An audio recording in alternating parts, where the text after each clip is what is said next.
મંગલમ ભગવાન વીરો મંગલમ ગૌતમો ગણી મંગલમ કુંદ કુંદાર્યો જૈન ધર્મોસ્તુ મંગલમ સર્વમંગલ માંગલ્યમ સર્વકલ્યાણકારકમ પ્રધાનમ સર્વધર્માણામ જૈનમ જયતુ શાસનમ જૈનમ જયતુ શાસનમ.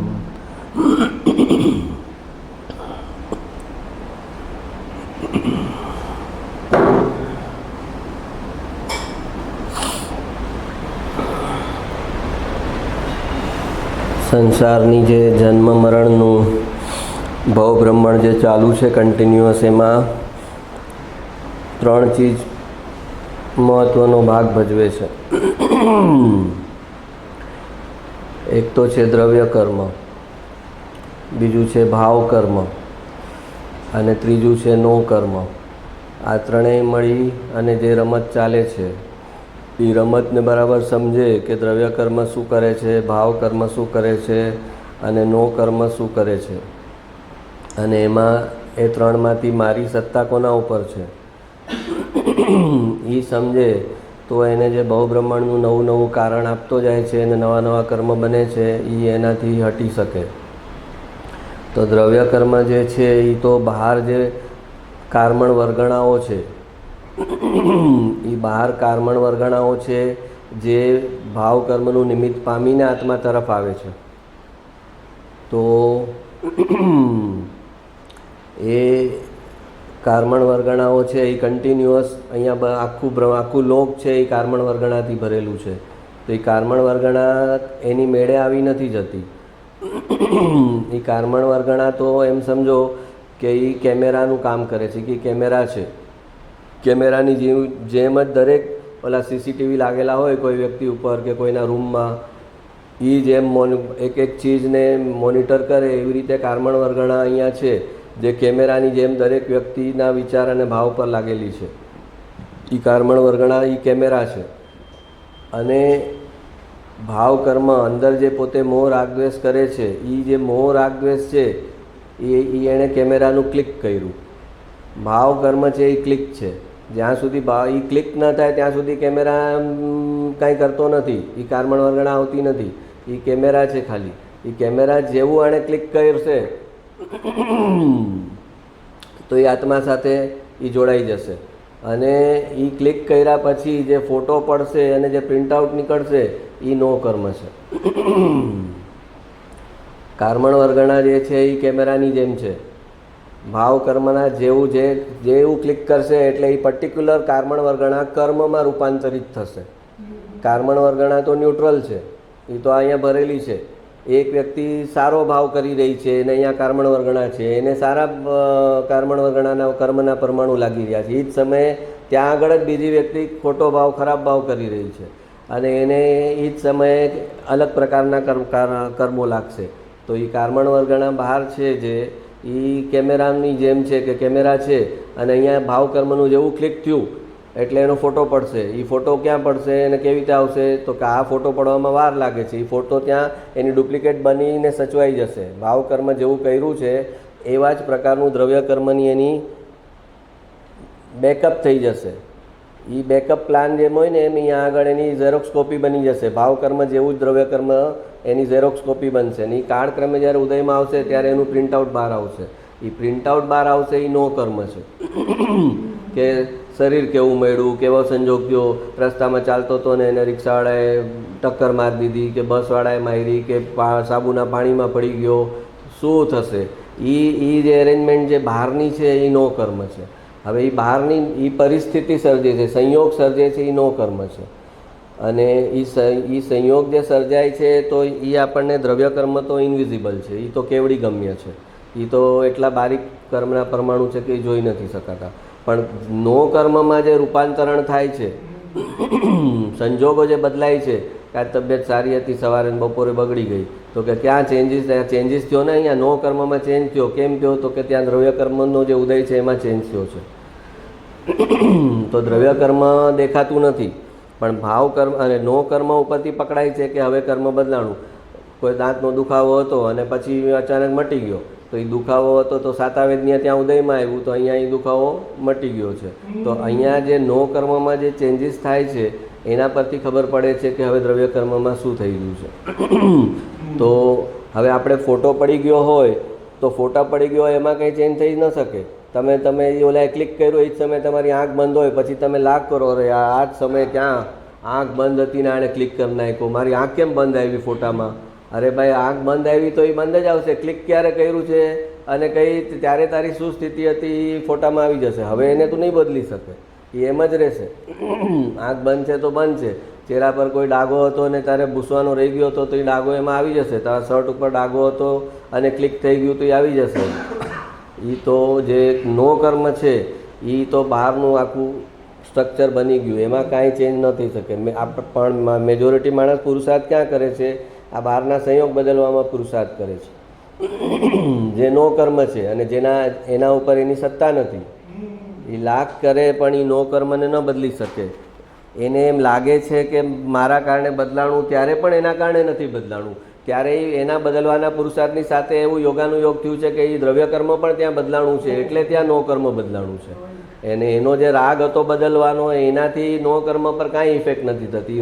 નો કર્મ જે છે એ નો કર્મ એટલે નો, એમ સમજો કે એ કોઈકનું નોકર છે, એ સર્વન્ટ છે. તો કોનું સર્વન્ટ છે? તો કે એ જે દ્રવ્ય કર્મ છે ને એનું સર્વન્ટ છે. એ દ્રવ્ય કર્મમાંથી જે હુકમ આવશે એ પ્રમાણેનું એ કામ કરશે. તો તારો નોકર નથી, નોકર છે, પણ તારું અત્યારની વર્તમાન તું રાગ કરીશ તો એ તારો રાગ ઓનર નહીં કરે. એને જે એનો બોધ જે છે એ દ્રવ્ય કર્મ છે. દ્રવ્ય કર્મમાં ચેન્જીસ જે પ્રમાણે થશે એ પ્રમાણે એ કામ કરશે. તો આપણા રાગ અનુસાર ઘણીવાર આપણને થાય છે કે મેં બદલાવ્યું ને, મેં વિચાર્યું ને, મેં આમ કર્યું ને, પણ એ તારાથી કાંઈ થયું, જેટલું લાગે છે એ પણ તારાથી નથી થયું. તને એ સમયે દ્રવ્ય કર્મનો એવો સપોર્ટ મળી ગયો, એમાં એકોર્ડિંગલી એવી જ ચેન્જીસ થવાની હતી, એટલે ત્યાં બહારના નો કર્મ બદલાણા. તો જો તારા રાગથી કે તારા ઓલાથી થતું હોય તો દરેક વખતે થવું જોઈએ.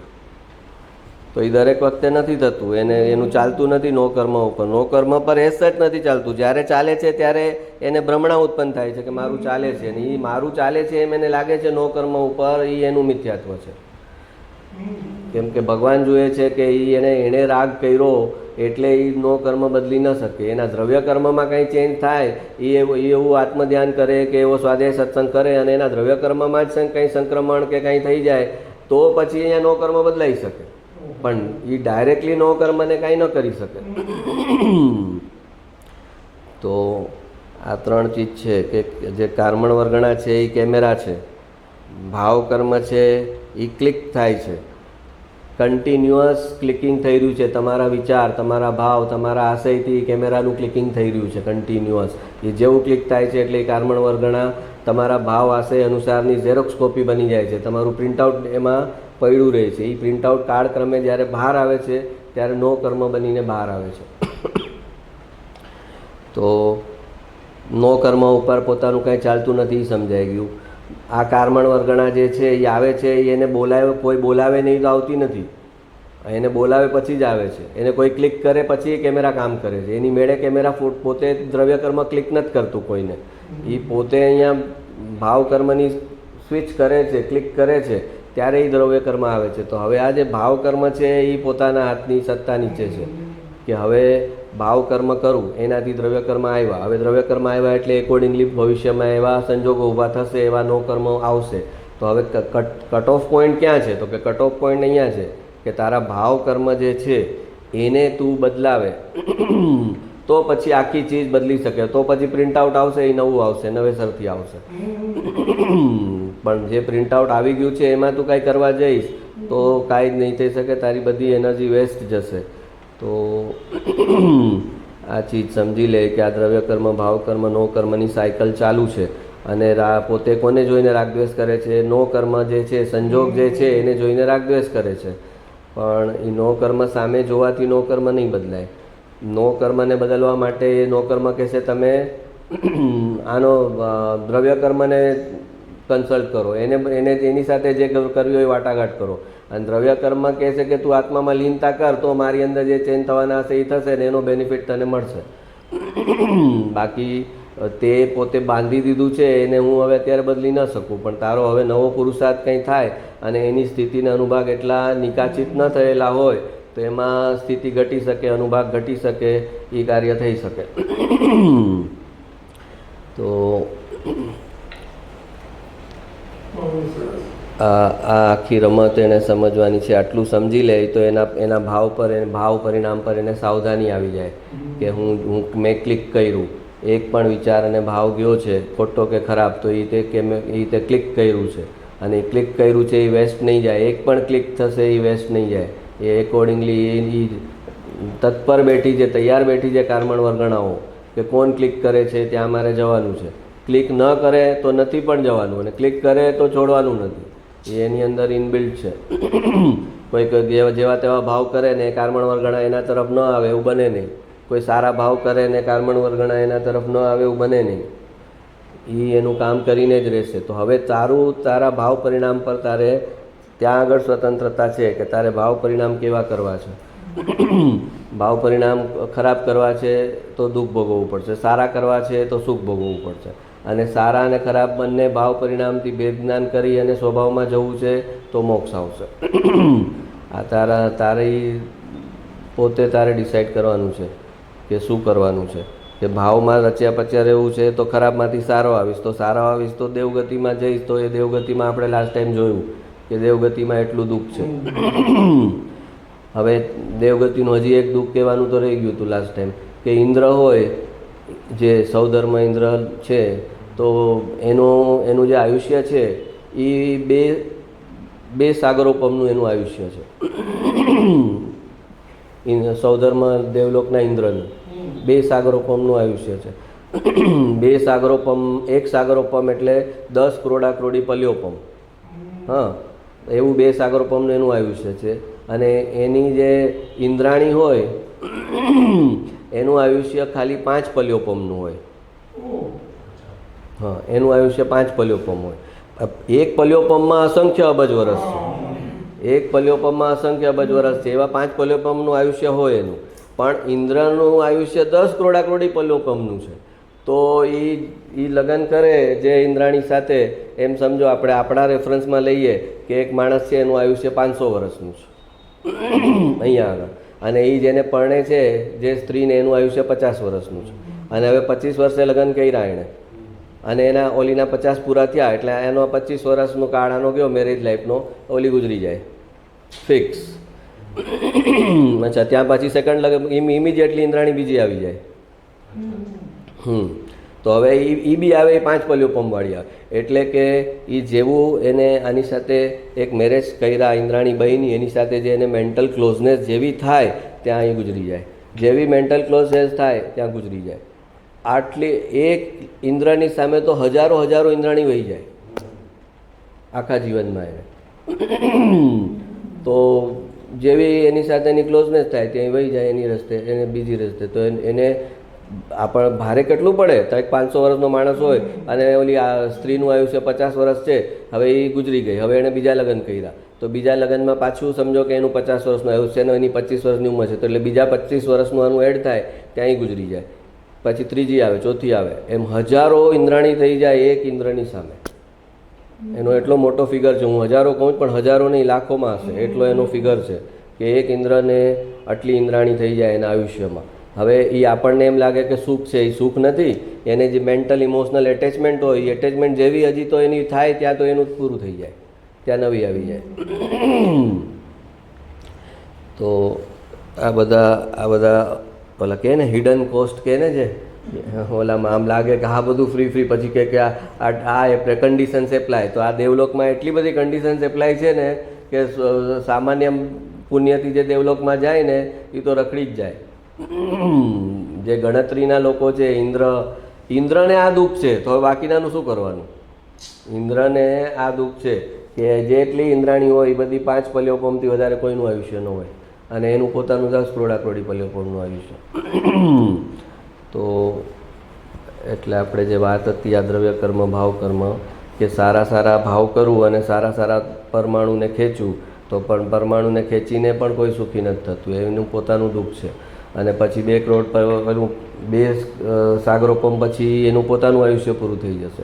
ભલે એ પોતે એક અવતારી જ છે, એટલે નેક્સ્ટ ભાવમાંથી મોક્ષે જ જવાનું છે, પણ કોઈ પણ ચીજ બદલાય એટલે એમાં સુખ દુઃખ ક્યારે થાય? તમને કોઈ ચીજ બદલાય છે તો દુઃખ થાય છે ને.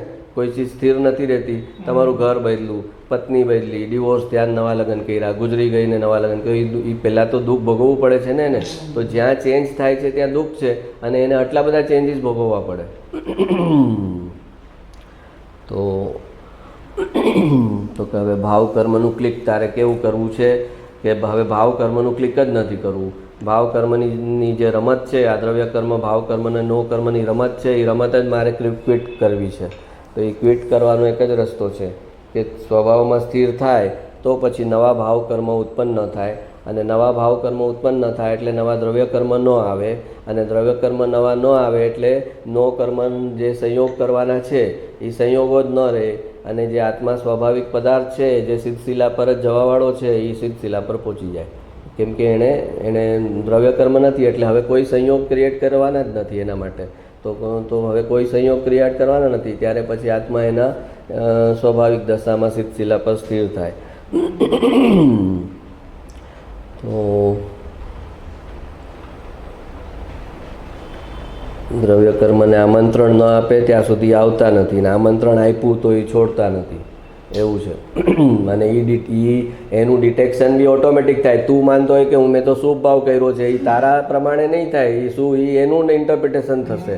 અને એ ઇન્ટરપ્રિટેશન કોણ કરે છે? તો કે એ જે જ્ઞાની છે એના સમ્યક જ્ઞાનમાં એક્ઝેક્ટલી એમ ઇન્ટરપ્રિટેશન થાય છે કે કાર્મણ વર્ગણા આને કઈ રીતની લાગશે. એ શુભ ભાવ બતાવતો એનો આશય અંદર ખોટો છે, તો એ આશય ઓલા કર્મના પરમાણુ પકડવાના છે, અને જે જ્ઞાની છે એ પણ એનો આશય પકડવાના છે કે તું આ જે કરે છે, તું બહારથી ભલે શુભ ભાવ કરે છે, પણ અંદર તારો જે આશય છે એ ખોટો છે ને તને દુઃખ આવશે. તો એ જે જ્ઞાની પકડશે એ કર્મના પરમાણુ પાસે એનું ઓટો ઇન્ટેલિજન્સ છે, એ આશય પ્રમાણે જ લાગશે. આપણે કીધેલું ને કે કોઈક છે એને મીઠાઈ ખવડાવે છે અને એનો ભાવ એમ છે કે આ મને બોર્ડર લાઇન પર ડાયાબિટીસ છે અને આને બરાબર આવી જાય ને તો મારે સારું પડે.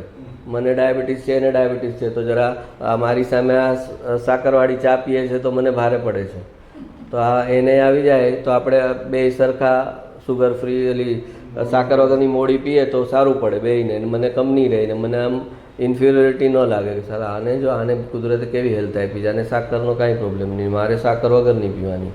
તો એ મીઠાઈ આગ્રહ કરીને એને ખવડાવે. હવે તમે ક્યાં છે, મારા જેટલું ક્યાં છે, તમને ખાઓ ને તો એ કર્મના પરમાણુ કંઈ એને ઉલ્લું નહીં બનાવી શકે. એના આશય પ્રમાણે જ કર્મના પરમાણુ આવશે, બાકી કોઈ મૂળ હશે નહીં. જોશે અરે બિચારા કેટલો આગ્રહ કરીને ખવડાવતા હતા, તો એના પ્રમાણે કર્મના પરમાણુ નહીં લાગે કે આ માને છે કે આ તો શુભ ભાવ કર્યો હતો. કર્મ ડિસાઇડ કરશે કે આ શુભ ભાવ હતો કે ખરેખર અશુભ ભાવ હતો. તો આખું લોક કર્મની રજકણોથી ભરેલું છે, ઠસાઠસ. 1 ઇંચ જગા નથી કે જ્યાં કાર્મણ વર્ગણા નથી. શુભ અને અશુભ કાર્મણ વર્ગણો આખા લોકમાં વ્યાપ્ત છે, અને જેવો ભાવ કે વિચાર કે આશય થયો એટલે એને એકોર્ડિંગલી આવી જવાનું. એમાંથી એનું દ્રવ્ય કર્મનું કાર્મણ શરીર બને. એ કાર્મણ શરીરનું ભવિષ્યમાં નો કર્મમાં કન્વર્ઝન થાય, એટલે એનું પ્રિન્ટ આઉટ નીકળે. તો ભાવ કર્મ જેવું કર્યું હોય એટલે એ આ સમજે, એની ગંભીરતા સમજે કે મને કોઈ જોઈ નથી રહ્યું વિચાર કે ભાવ હું શું કરું છું એમાં, પણ એને કન્ટિન્યુઅસ એના પર સીસીટીવીના કેમેરા કર્મના લાગેલા છે. એક સમયનો ભાવ, એક સમયનો વિચાર એ કર્મના પરમાણુની નજર બહાર નથી જતો, અને એને એ લાગી જ જાય છે. અને એ લાગેલા પરમાણુમાં ફરક જ્યારે આત્માના રસ્તે આવે, સ્વાધ્યાય સત્સંગ કરે, આત્માનું પુરુષાર્થ કરે, તો એમાં જે કંઈ ચેન્જીસ થઈ શકે એમ હોય, પોસિબલ હોય એ થાય. નિકાચિત થઈ ગયેલું હોય તો એ પણ ન થાય. પણ નિકાચિત કર્મો બહુ ઓછા હોય છે. બાકીના કર્મો જે છે એ આત્માનો પુરુષાર્થ કરે એનાથી એનું સંક્રમણ થઈ જતું હોય છે. એટલે એના સ્થિતિને અશુભ હોય તો એના સ્થિતિનો અનુભાગ ઘટી જાય, અશુભમાંથી શુભમાં સંક્રમણ થઈ જાય, અસાતાની સાતા થઈ જાય, એટલે સુધી આત્માનો પુરુષાર્થ કરે એને એટલે સુધીની ઓલી છે કે એની અસાતાનું પૂર્વનું કર્મ હોય એ સાતામાં રૂપાંતરિત થઈ જાય. તો એ આત્માનો પુરુષાર્થ જે છે એ મહત્વનો છે. અને અજ્ઞાની જે છે મિથ્યાત્વ દશામાં એ સંજોગ કેમ બદલવાના એના ઉપર એનું ફોકસ હોય છે. અને એ સંજોગ બદલવાના પુરુષાર્થથી જે સંજોગ બદલાય છે એ પણ એ પુરુષાર્થથી નથી બદલાણા. એના દ્રવ્ય કર્મનો એવો જ ક્રમ હતો, એવો ઉદય હતો. એમાં અમુક સમય સ્થિતિના અનુભાગ ઘટવાના જ હતા. અસાતાવેદનીયનું એનું નિર્જરા એની પૂરી થવાની જ હતી. એને કારણે એને ઈચ્છિત થઈ છે, પણ એને એમ લાગે છે કે આ મારા કારણે થયું. આજે મારે હાથ ઊંચો કરવો છે, મેં હાથ ઊંચો કર્યો મારી ઈચ્છા પ્રમાણે, તો મને થાય છે આ મારી ઈચ્છા પ્રમાણે હાથ ઊંચો થયો. પણ આ હાથ ઊંચો થયો છે તો સામે દ્રવ્ય કર્મનો એને સપોર્ટ છે, ત્યારે આ નો કર્મમાં મૂવમેન્ટ થઈ. એક ચીજ જે છે એ નો કર્મ છે. આ મોબાઈલ છે એ નો કર્મ છે. આ કેમેરા છે એ નો કર્મ છે. એ તારી સાથે સંયોગમાં આવ્યો છે તો ત્યાં સામે એને દ્રવ્ય કર્મનો સપોર્ટ છે, ત્યારે એ અહીંયા છે. તારો મોબાઈલ તારી આગળ છે તો સામે તારા દ્રવ્ય કર્મનો સપોર્ટ છે ને ત્યારે આ નો કર્મ છે. એમાં જેવું કાંઈ ચેન્જ થશે તો આ ક્યાં વયો જશે ખબર નહીં પડે. ક્યાં ભૂલાઈ ગયો, ક્યાં ચોરી થઈ ગયો, ક્યાં વયો ગયો, તૂટી ગયો, શું થશે એ ખબર નહીં પડે. તો અહીં આમાં જે થશે એ સમજવાનું કે એનું ત્યાં એનું કોઝ જે છે એ દ્રવ્ય કર્મમાં છે. બહાર જેટલી ચીજો તમે જુઓ છો એ બધી જ નો કર્મને આધીન છે. એ નો કર્મ છે, પણ એ નો કર્મ પોતે જે છે એ દ્રવ્ય કર્મને આધીન છે. એવું છે કે જજે તો લખી દીધું ભાઈ ફલાણા માણસને ફાંસી. હવે ઓલા જેલર કે ફલાણા માણસને તિહાર જેલ, તો એનું જે તિહાર જેલવાળાએ જે તૈયારી કરવાની હોય ને કે અરે ભાઈ અહીંયા આપણે ત્યાં મોકલાવ્યો છે આને, તો હવે આને કઈ રૂમમાં રાખવાનો છે, આનું ખાવા પીવાનું, આના પર ચોકી પહેરો, એ બધી ચેન્જ કરે છે. જજે તો લખી દીધું ખાલી કે ભાઈ આમને તિહાર જેલની સજા. એમ એ દ્રવ્ય કર્મ છે એ આ તિહાર જેલની સજા, એ જજ છે. એણે ખાલી લખી દીધું આને તિહાર જેલની સજા. હવે એનું કેમ બધું કરવાનું છે એ નો કર્મ કરશે. હા, એ બધું પ્લાનિંગ જે છે એ ઓલામાં તો ફાઇનલ રિઝલ્ટ લખેલું છે કે એને આટલી આ પ્રકારની અસાતા ભોગવવાની છે. એ ઉદયમાં આવી એટલે અહીંયા નો કર્મ એનું એકોર્ડિંગલી એક્ઝેક્ટલી એની બ્લુ પ્રિન્ટ જેવું દ્રવ્ય કર્મમાં છે એવું જ એક્ઝેક્ટલી સંજોગ ક્રિએટ કરશે કે આટલું પણ આમથી તેમ ન થાય કે દ્રવ્ય કર્મમાં નહોતું ને અહીંયા આગળ એને વધારે થઈ ગયું કે ઓછું થઈ ગયું. એનું 1 to 1 ક્લિયર કટ છે. જેવું એનું કટ ઓફ થશે કે હવે અસાતા નથી દ્રવ્ય કર્મમાં, તો એ જેલમાં હશે ત્યાં એને રસ્તો નીકળી જશે. જેલમાં હશે ત્યાં એને ઘર જેવી સુખ સુવિધા થઈ જશે. દુનિયા લાખ બોલે પણ ઓલાનું સાતાવેદનીય છે તો એને કોઈને કોઈ રસ્તે આવશે. પછી એ કહેશે કે એને પૈસા ખવડાવ્યા, આમ કર્યું તેમ. એ પૈસા ખવડાવવાથી નથી થતી વસ્તુ, એનું સાતાવેદનીય બોલતું હોય તો જ થઈ શકે. હા, એમાં એણે ગલત, એ પોતે માને છે કે આ પૈસા ખવડાવ્યા ને એટલે થયું મારું, એનું એને ફળ આવશે. કે એની માન્યતામાં એમ છે કે આ પૈસા ખવડાવીને મેં બધાને ખરીદી લીધા ને એટલે મને સાતા મળી. તો કે ના, તારી સાતા દ્યુ હતી ત્યારે મળી છે, અને પૈસાથી મળી છે એમ તું માને છે એ તારું નવું પાપ બન્યું છે.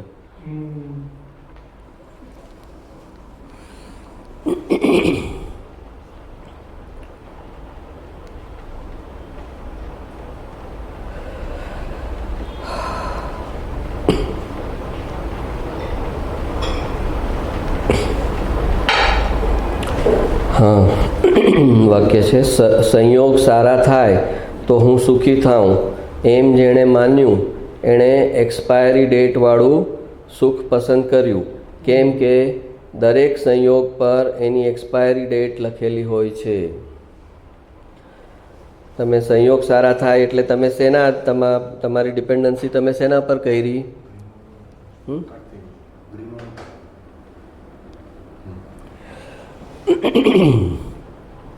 સંયોગ એટલે શું કીધું આપણે? નો કર્મ. હવે સંયોગ સારા થાય એટલે નો કર્મ સારા થાય તો હું સુખી થાઉં. તો હવે નો કર્મ સારા થાય એની તારી પાસે અત્યારે કોઈ તારી ચીજ છે જ નહીં, તો કેમ કે એ દ્રવ્ય કર્મનું ઓલી આજ્ઞા માને છે. આ એવું છે કે આપણે સમજો કે કોઈક મુકેશ અંબાણીને ત્યાં ગયા છીએ આપણે ગેસ્ટ બનીને, ને એણે કીધું કે ભાઈ આવ્યા છે આ મહેમાન, અને ડ્રાઈવરને કીધું ગાડી કે ભાઈ આમને જ્યાં જવું હોય ત્યાં આમને લઈ જજે. આ દીપકભાઈ આવ્યા છે ને, અને દીપકભાઈ આ ગાડી ને આ ડ્રાઈવર તમારે જ્યાં જવું હોય ત્યાં. એટલે આપણે 3 દિવસ સુધી ડ્રાઈવરને કીધું ત્યાં લઈ ગયા. તો મને થાય છે કે આ ડ્રાઈવર જે છે એ મારો હુકમ માને છે. હા, ડ્રાઈવરને હું કહું છું કે ભાઈ ચાલ અમારે મરીન ડ્રાઈવ જવું છે, તો મને મરીન ડ્રાઈવ લઈ ગયો. તો મને થાય જોયું ડ્રાઈવર કેવી મારી વાત માને છે. 3 દિવસ સુધી હતું એને મુકેશ અંબાણીએ કીધેલું ભાઈ 3 દિવસ આ છે ત્યાં સુધી આપણે કરવાનું જ. તો એ આજ્ઞા કોની માને છે? મારી આજ્ઞા માને છે કે મુકેશ અંબાણીની? મુકેશ અંબાણી માને. 4થો દિવસ હતો ને હજી મેં એને કીધું ભાઈ લઈ જા, તો કે ભાઈ તમે તો આજે જવાના હતા, શેઠે કીધેલું. મને કાલ સુધીનું જ કીધું શેઠે, તમને ફરવાનું શેઠે કીધું છે, કાલ સુધી જ કીધું છે. હવે નવું ઇન્સ્ટ્રક્શન નથી આવ્યું મને. તો કે ભાઈ ફોન કરીને પૂછ. તો કે હા પૂછું છું. તો કે હા એમનું એક્સટેન્ડ થયું છે તો આજે પણ એમને ફેરવવાના. તો કે ઓકે. તો હવે એને વાત કોની માયની? મારી માયની નહીં. તો એ પણ મને થાય છે કે આ મારું માને છે. એટલે નો કર્મમાં જ્યારે પ્રોપર આપણા પ્રમાણે થાય છે ત્યારે આપણને થાય મારું માયનું, પણ એને તારું નથી માયનું. એ દ્રવ્ય કર્મ એનો બોસ છે, એ દ્રવ્ય કર્મને જ એને માયનું છે. પણ તને ભ્રમણા થાય છે કે તારું માયનું. જેમ આપણે મુકેશ અંબાણીના ઘરે ગયા હોય ને આપણે ભ્રમણા થાય કે આમાં ડ્રાઈવર મને માને છે, એવી જ સેમ ચીજ અહીંયા ભ્રમણા છે કે નો કર્મ મારા પ્રમાણે ચાલે છે તો એ તારું ત્યાં પુણ્ય ઉદયમાં છે, એટલે નો કર્મ તારા પ્રમાણે ચાલે. અને જેવું તારું ત્યાં પાપનો ઉદય આવશે તો નો કર્મ તારા એકોર્ડિંગલી નહીં ચાલે. તો આ સેમ ચીજ સમજવાની છે. એટલે સંયોગ સારા થાય તો હું સુખી થાઉં એમ જેણે માન્યું, એણે એક્સપાયરી ડેટવાળું સુખ પસંદ કર્યું. એક તો સંયોગ આમને એમ સંયોગ જે સંયોગ છે એનો વિયોગ થવાનો જ છે. તો જ્યારે સુખ ચાલે છે ત્યારે જ જ્ઞાનીને ખબર છે કે દુઃખ તો છે જ, રાઉન્ડ ધ કોર્નર છે, રાઉન્ડ ધ કોર્નર છે દુઃખ. તો હું આ સુખના સંયોગ સાથે એટલી એટેચમેન્ટ જ ન કરું, એટલી સાવધાનીથી જ રહું કે આ સુખના સંયોગની મને આસક્તિ ન થાય. ઉદયથી છે, પ્રાપ્ત છે, પણ એના ઉપર મારી ડિપેન્ડન્સી ન હોવી જોઈએ. ગમે ત્યારે એ દુઃખમાં રૂપાંતરિત થવાના છે. તો એનો હું રાગ જ ન કરું અને એવું શોધું સુખ કે જે મારા સ્વભાવને આધીન હોય અને મને સંયોગના સુખ પર ડિપેન્ડ જ ન થવું પડે. મારા સ્વભાવમાંથી સુખ આવતું હશે તો સ્વભાવ જે છે એ કાયમ માટે છે. જે ધ્રુવ દ્રવ્યમાંથી જે સુખનો ગુણ છે એ કાયમ માટે છે. એનો ક્યારેય લોપ નથી થવાનો, એનો ક્યારેય વિયોગ નથી થવાનો. એ કોઈ પણ ગતિમાં જઈશ તો મારી સાથે હશે, કોઈ પણ ગતિમાં જઈશ તો એ સુખ ગુણનો અભાવ નથી થવાનો. તો એવી જે પરમનન્ટ વસ્તુ છે એનો જ હું આધાર લઉં. અને આ જે ટેમ્પરરી વસ્તુ છે, જે સંયોગ જે છે દ્રવ્ય કર્મ, ભાવ અને નો કર્મ, એને આધીન આખી રમત છે. તો એ રમત જ મને નથી રમવી. મને સ્વભાવનું જે સુખ છે એ જ જોઈએ છે અને સંયોગના સુખ પર મને ડિપેન્ડ નથી થવું. જો સંયોગના સુખ પર ડિપેન્ડ થયા એટલે તમે એક્સપાયરી ડેટવાળું સુખ લીધું, એક્સપાયરી થશે. કાં તમે એક્સપાયર થવાના, કાં એ સુખ એક્સપાયર થશે, બેમાંથી એક થશે.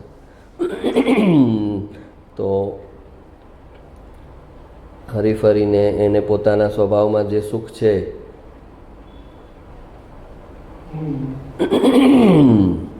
હરી ફરીને જે સુખ છે એ સ્વભાવમાં જે સુખ છે એ એને કરવાનું છે.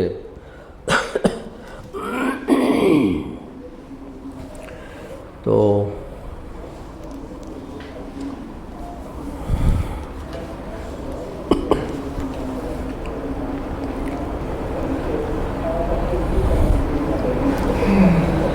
સ્વભાવનું સુખની આદત કરી હશે તો એ કાયમ રહેશે, પણ એને એ સ્વભાવના સુખમાં એને સૂનું લાગે છે કે એક ધ્રુવ દ્રવ્ય અને એમાં સુખ, એ કોઈ સંયોગ ન હોય એ સુખ કેવું હોય? કેમ કે એ સુખ એણે ચાખેલું નથી ને ક્યારેય. તો એને એમ થાય છે કે એ સુખમાં મજા નહીં આવે, સંયોગના સુખમાં જ મજા આવશે. પણ સામે જુએ કે આટલા બધા રાજકુમારો, 8-8 વર્ષના રાજકુમારો હોય, સમ્યક દર્શન કરી દીક્ષા લઈને જંગલમાં વયા જાય, મહેલ છોડી દે, તો કાંઈક એને અંદર આથી આવે છે, કાંઈક એ અંદરથી જે સુખ આવે છે એને કમ્પેર કરે છે કે આ જે બધી ઇન્દ્રિયજનિત સુખ છે એની સામે આનું જે સેટિસ્ફેક્શન છે એ કોઈ કમ્પેરિઝન થઈ શકે એમ નથી. એટલે એને જેવો સ્વાદ આવે, અતિન્દ્રિય આનંદનો સ્વાદ આવે, તો અતિન્દ્રિય આનંદનો સ્વાદ આવે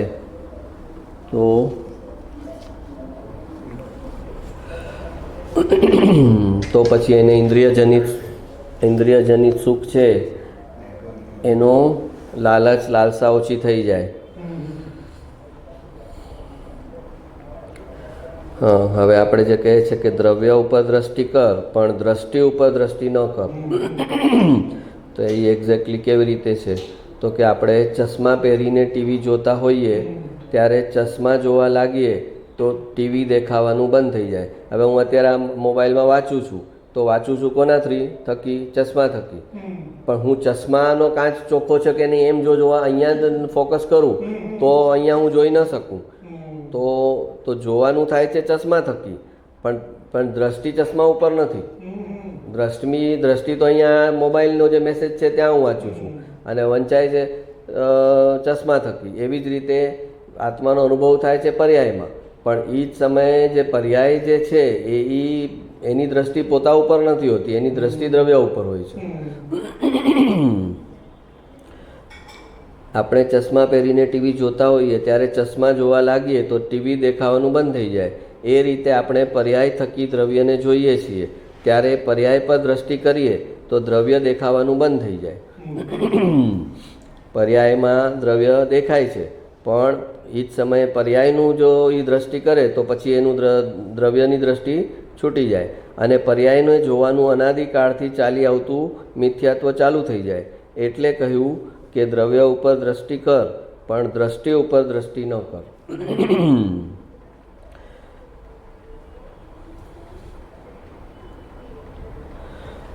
એટલે કે આ મોબાઈલ છે એના આ ચશ્મા છે એના મોબાઈલની સામે જ બરાબર રાખ તો જ વંચાશે. ચશ્મા આ મોબાઈલને ફેસિંગ જ હોવા જોઈએ, પણ તારી દ્રષ્ટિ ચશ્મા પર ન હોવી જોઈએ. તો જે કન્ફ્યુઝન થાય છે કે આ પર્યાયમાં તો અનુભવ થાય છે ને પર્યાયને કેમ ગૌણ કરવાની? તો કે આ ચશ્મા થકી જ મને આ વંચાય છે, પણ મેં અત્યારે આ ચશ્માને ગૌણ કરીને હું આને વાંચું છું. મને જે વંચાય છે એ ચશ્મા થકી જ વંચાય છે. આ ચશ્મા કાઢીશ તો મને નથી વંચાતું. હા, તો ચશ્મા થકી જ મને વંચાણું છે અને છતાં ચશ્માને ગૌણ કરીને વંચાણું છે. વંચાય છે ચશ્માના કારણે, પણ ચશ્માને મુખ્ય કરીને ન વાંચી શકાય. ચશ્માને ગૌણ કરીને વંચાય છે. ગૌણ એટલે કે આમ જ્યારે હું અહીંયા જોઉં છું ત્યારે પણ મને ખબર પડે છે ને કે આ ચશ્મા છે અહીંયા, એનો આભાસ તો મને છે ને કે ચશ્મા છે. ચશ્માનું નિષેધ નથી થયો કે ચશ્મા નથી. એવી જ રીતે દ્રવ્ય દેખાય છે ત્યારે જ્ઞાનીને ખબર છે કે પર્યાય છે, પર્યાયનો નિષેધ નથી, પર્યાય થકી જ દ્રવ્ય દેખાણું છે એ મને ખબર છે, અને છતાં પર્યાય ગૌણ છે.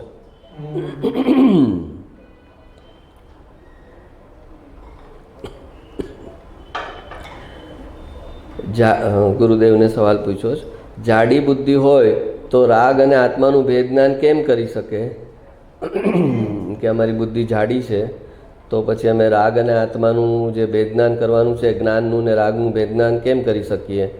તો ગુરુદેવ કહે છે આત્માની બુદ્ધિ જાડી નથી.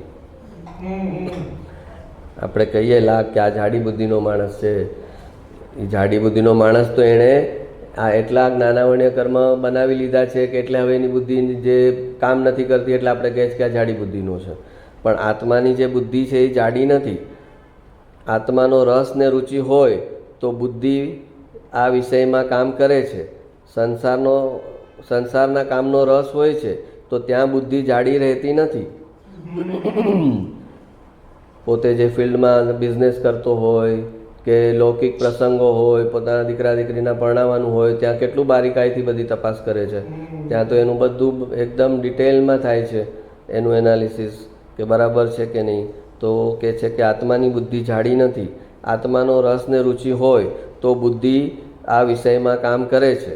જો એને રસ અને રુચિ થઈ જાય તો પછી એમાં એનું આત્માનું જોડાણ થઈ જાય અને ઓટોમેટિક એની બુદ્ધિ એને ઓટોમેટિક એ પ્રમાણે જ્ઞાનાવર્ણ્યનો ક્ષયોપશમ બી થઈ જાય. જેવું રસ રુચિ જે ચીજના થાય એ તરફ તમારો ઉપયોગ જાય એટલે એ ઓટોમેટિક ત્યાં આગળ જે એને આવરણ કરનાર કર્મ હોય એની નિર્જરા થતી જાય. આત્માનો રસ ને રુચિ હોય તો બુદ્ધિ આ વિષયમાં કામ કરે છે. સંસારના કામનો રસ હોય છે તો ત્યાં બુદ્ધિ જાડી રહેતી નથી. બધા પડખાનો વિવેક કરીને લાભ થાય તેમ કરે છે. જ્યાં રુચિ હોય ત્યાં વીર્ય કામ કરે છે. જે ચીજની રસ અને રુચિ થયા તો ત્યાં એનું વીર્ય કામ કરશે. અને ઓટોમેટિક એને એ પર્ટિક્યુલર કર્મનું આવરણ હટતું જશે. પોતે ધંધામાં ગયો છે અને એમાં એ ખૂપાવે છે પોતાનો ઉપયોગ, તો એ ધંધાકીય જે જ્ઞાન છે એને જે કંઈ આવરણ છે એ એનું આવરણ હટતું જશે, એમાં ઊંડો ઉતરતો જશે ને એની માસ્ટરી એને થતી જશે.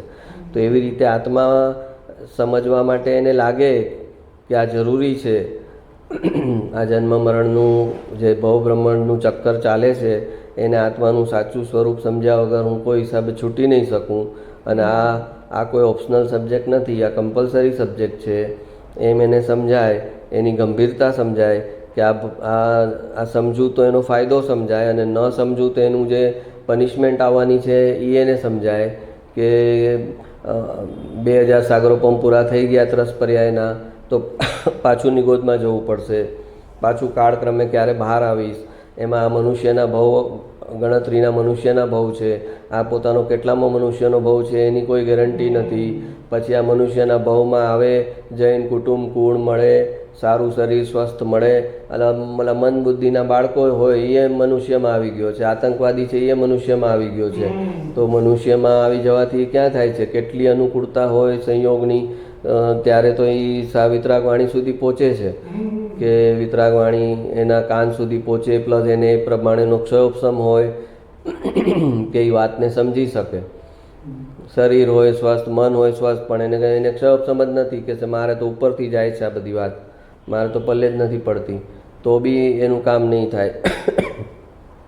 એટલા માટે ક્ષયોપશમ અને ક્ષયોપશમ લબ્ધિ, જે સમ્યક દર્શન માટે 5 લબ્ધિ કીધી, એમાં કીધી કે ક્ષયોપશમ લબ્ધિ કીધી, એ ક્ષયોપશમ ન કીધો.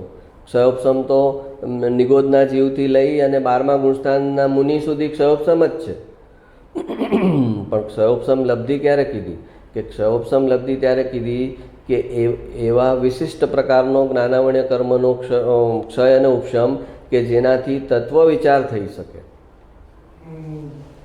ક્ષયોપશમ લબ્ધિ એને કીધી કે એવા વિશિષ્ટ પ્રકારના જ્ઞાનાવર્ણ્ય કર્મનો એનો ક્ષય અને ઉપશમ છે કે જેના ફળ સ્વરૂપ એ તત્વની વાતમાં ઊંડાણમાં જઈ શકે અને તત્વની વાતને સમજી શકે અને ચિંતન મનન વિચારણા કરી શકે, તો એ ક્ષયોપશમ લબ્ધિ ગણાય છે. પણ ઓલો નાસાનો સાયન્ટિસ્ટ છે કે ઓલો હાર્ટ સ્પેશિયાલિસ્ટ છે એને ક્ષયોપશમ છે, પણ એ ક્ષયોપશમ છે, એ ક્ષયોપશમ લબ્ધિ નથી ગણાતી. ક્ષયોપશમ લબ્ધિ ત્યારે ગણાય કે એ તત્વ વિચારમાં એની ચાંચ ડૂબે છે, એને શાસ્ત્ર ખોલે છે અને એને સમજાય છે, લાગે છે કે આ પહેલાં ક્યાંક વાંચેલું છે, સાંભળેલું છે, એને ફટ અંદર કેટલી એને ત્વરાથી તત્વ ચિંતન ને વિચાર એને ચડે છે, તત્વજ્ઞાન એને ચડે છે, પકડાય છે, કેવી સૂઝ સમજણ એને શાસ્ત્ર વાંચતી વખતે એનું કામ કરે છે, એ ક્ષયોપશમ લબ્ધિ છે. તો ક્ષયોપશમ કામનો નથી, ક્ષયોપશમ લબ્ધિ કામની છે કે જેનાથી ચિંતન મનન વિચાર તત્વ વિચાર કરી શકે. પછી એને આખા જગતમાં કાંઈ ન ખબર હોય તોય ચાલે, પણ આ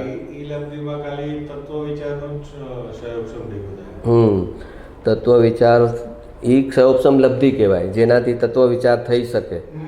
કેમ કે આગળ ઉપર સમ્યક દર્શન લઈને મોક્ષે લઈ જશે એને, અત્યારે જે ક્ષયોપશમ લબ્ધિ છે એ તો એ ખરી લબ્ધિ છે. ઓલી બીજી લબ્ધિ જે ભૌતિક લબ્ધિ પ્રગટે એ બધી તો કોઈ કામની નથી, પણ ક્ષયોપશમ લબ્ધિ પ્રગટે તો એ કામની છે. કેમ કે એને નિશ્ચય ને વ્યવહાર, આખી વિતરાગ વાણી એને સમજી શકે છે કે શું કહે છે ભગવાન, નિશ્ચયથી શું કહે છે, વ્યવહારથી શું કહે છે, એને ક્યાંય વિરોધાભાસ ન લાગે, કોઈ વાક્ય એમ ન લાગે કે અહીંયા આમ કીધું છે ને ત્યાં કેમ કીધું છે, અહીંયા આ કીધું છે, અહીંયા આમાં આ અપેક્ષા છે, અહીંયા આ કીધું છે એમાં આમાં અપેક્ષા છે.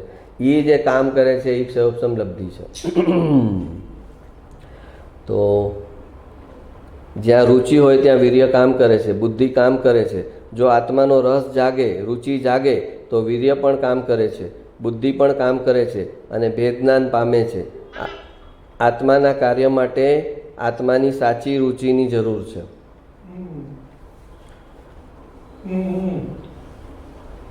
આત્માના કાર્ય માટે એટલે કે આત્માના અનુભવ માટે આત્માની સાચી રુચિ, એટલે કે ખોટી રુચિ પણ હોઈ શકે એમ થયો ને એનો મતલબ. કે ખોટી રુચિ પણ હોઈ શકે, સત્સંગમાં મુક્ષુ બનીને જાય પણ એને સાચી રુચિ ન હોય, બીજો કંઈક પર્પઝ હોય, લૌકિક પ્રયોજન હોય કે આ જ્ઞાન ભેગું થશે તો આગળ ઉપર હું પણ બીજાને સમજાવીશ, હું પણ વક્તા બનીશ, હું પણ સત્સંગ કરાવીશ, એ નહીં તો બી મારા જે ગ્રુપમાં હું આ વાતો કરીશ તો મારો પ્રભાવ પડશે, એમ કંઈક આ જેમ ભૌતિકમાં પ્રગતિ કરવું જે મટીરિયલિસ્ટિક છે એને એમ છે કે હું પૈસા બનાવું, પ્રોપર્ટી બનાવું તો મારા પ્રત્યે લોકો પ્રભાવિત થશે અને મારી વાવા કરશે અને મને માન મળશે. તો એમ જ આ માર્ગમાં પણ એવા ભૌતિકવાદી આવી જાય છે. જે આવે છે અધ્યાત્મમાં પણ એની છતાં એની અંદરનો સંસ્કાર ભૌતિકતાનો જ છે કે આ ભેગું કરું અને બીજાને પ્રભાવિત કરું અને એના થકી મારું નામ થાય અને એ નામ થકી મારો માન પોસાય. તો કે એ સાચી રુચિ નથી. ત્યાં આત્માના કાર્ય માટે આત્માની સાચી રુચિ, મને મારા આત્માનો અનુભવ કરવો છે. હું કોઈને સમજાવી શકું ને કોઈને ન સમજાવી શકું, કોઈને પ્રભાવિત કરી શકું, એ મારે કોઈ પ્રયોજન નથી. એ ઓટોમેટિક એ કાર્ય મારા ભાગે હશે, પ્રભાવનાનું કાર્ય તો આવશે, પણ મારે એની પાછળ પડવાની જરૂર નથી. મારે મારા આત્મકલ્યાણના રસ્તે જવાનું છે અને કુદરતને મારી પાસે જે કંઈ પ્રભાવના કરાવી હશે એ કરાવી દેશે. હું એનો પણ જાણનાર માત્ર છું, પણ મારે એની પાછળ ભાગવાની જરૂર નથી કે એ પ્રભાવના કરવામાં હું મારી પોતાનું કલ્યાણ ભૂલી જાઉં, એવી રીતે એની પાછળ જવાની જરૂર નથી.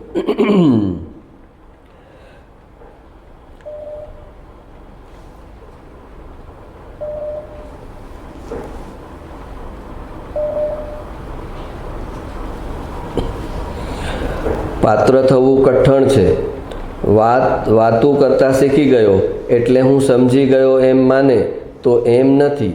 આ તો બાપુ સમજવું બહુ દુષ્કર છે. શું કહે છે? પાત્ર થવું કઠણ છે. વાતું કરતાં શીખી ગયો એટલે હું સમજી ગયો એમ માને તો એમ નથી. હા, પાત્ર થવું કઠણ છે. પાત્ર થવા માટે આને પચાવવું પડે અને વાણીનો હું કરતા જ નથી એમ એની અંદર ક્લિયર હોવું જોઈએ કે આ ભાષા વર્ગ આપણે લાસ્ટ ટાઈમ કીધેલું કે એક જ કાર્યના બે કારણ ન હોઈ શકે.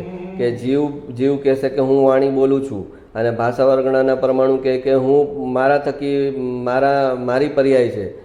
આ જે શબ્દ છે એ મારી પર્યાય છે, વાણી છે એ મારી પર્યાય છે. ભાષા વર્ગણાના પરમાણુ એમ કહે છે કે તો મારી પર્યાય છે અને જીવ કહેશે કે મારી પર્યાય છે. તો કે એક જ પર્યાય બે દ્રવ્યની ન હોઈ શકે. ભાષા વર્ગણાના પરમાણુની જે પર્યાય છે વાણી, તો જીવની પર્યાય વાણી નથી. અને જીવ કે મારી પર્યાય છે વાણી, તો ભાષા વર્ગના પરમાણુની નથી. તો એ તો બહુ ક્લિયર છે કે આ વાણી જળ છે અને એનું કારણ છે ભાષા વર્ગણાના પરમાણુ. તો આ જીવ જે છે એ તો જોનાર અને જાણનાર જ છે. વાણી નીકળી રહી છે એનો પણ પોતે જોનાર અને જાણનાર જ છે. અને એવું ન માને તો પછી વક્તા તરીકે પણ પાત્ર નથી.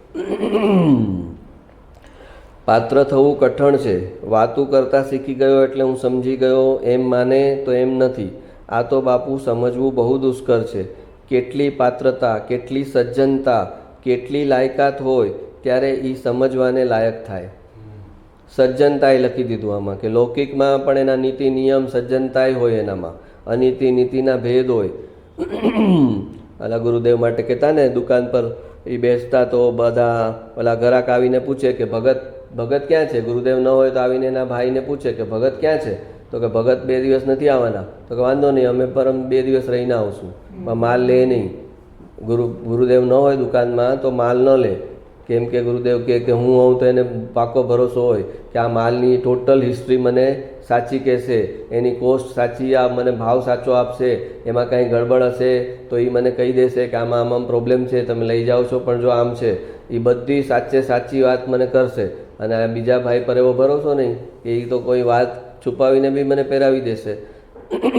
તો કે લૌકિકમાં પણ એવી એની પોતાની ઓલી હોય કે લોકોને એના પર ભરોસો હોય કે નહીં, આ ખોટી સલાહ નહીં આપે, આ ખોટું બોલશે નહીં. એવી તો કેટલી સજ્જનતા હોય, પાત્રતા હોય, ત્યારે એને આત્માની વાત ચડે. અને એ વગર એ ક્ષયોપસમતિ કરવા જાય તો એક તો એ ક્ષયોપસમ જે આપીને જશે, જે લેનાર છે એનું એ કલ્યાણ નથી થવાનું, આપનારનું એ કલ્યાણ નથી થવાનું, લેનારનું એ કલ્યાણ નથી થવાનું. જેમ પૈસાનો અતિરેક થાય અને અપાત્ર હોય તો એને અધોગતિમાં લઈ જાય, એમ જ આ ક્ષયોપસમનો અતિરેક થાય અને એ પાત્ર ન હોય, પચાવી શકે એમ ન હોય, તો એને એ પોતે એ ક્ષયોપસમ જ એને અધોગતિમાં લઈ જાય.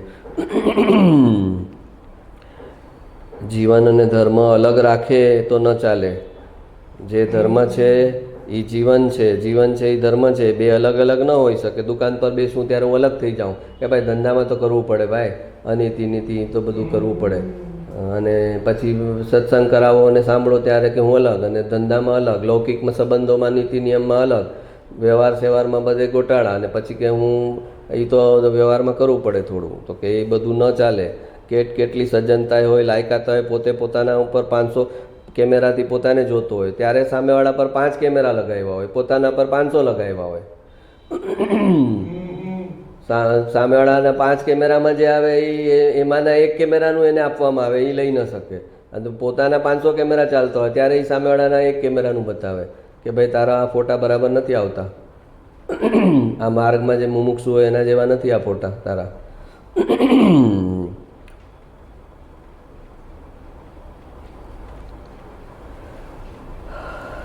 यदि आत्म स्वभाव सुख का सागर है तो वर्तमान में उस सुख का अंश भी अनुभव में क्यों नहीं आता? जिज्ञासु गुरुदेव ने पूछे છે. यदि आत्म स्वभाव सुख का सागर है तो वर्तमान में उस सुख का अंश भी अनुभव में क्यों नहीं आता? गुरुदेव, आत्मा सुख का सागर होने पर भी उसने राग में एकत्व बुद्धि अनादिकाल से बना रखी है, इसलिए स्वभाव से सुख अंश प्रगट नहीं होता. એનું એકત્વ જે છે એ રાગમાં એટલું બધું છે તો એને જે સ્વભાવનું સુખ છે એ પ્રગટ નથી થતું. राग के साथ एकत्व बुद्धि का धागा तोड़कर उससे भेद ज्ञान करे तो स्वभाव में से सुख का अंश प्रगट हो. આ રાગ મારું સ્વરૂપ નથી, આ રાગ હું નથી, આ રાગ હું નથી એમ રાગ સાથે ભેદજ્ઞાન કરે, એને એકત્વ બુદ્ધિનો ધાગાથી જોડેલું છે, મિથ્યાત્વનો ધાગો લગાવ્યો છે રાગ, કે આ રાગ મારો છે અને આ રાગ સારો છે એમ મિથ્યાત્વથી જોડાણ કર્યું છે. એ ધાગાને તોડે અને એની સાથે ભેદજ્ઞાન કરે કે આ મારી વસ્તુ નથી અને આનાથી મારું હિત પણ નથી, આનાથી મને સુખ પણ નથી આવવાનું, એમ એનું ત્યાં આગળ ભેદજ્ઞાન કરે તો પછી એને સ્વભાવમાંથી સુખનો અંશ ધીમે ધીમે ધીમે ધીમે ધીમે પ્રગટવા લાગે.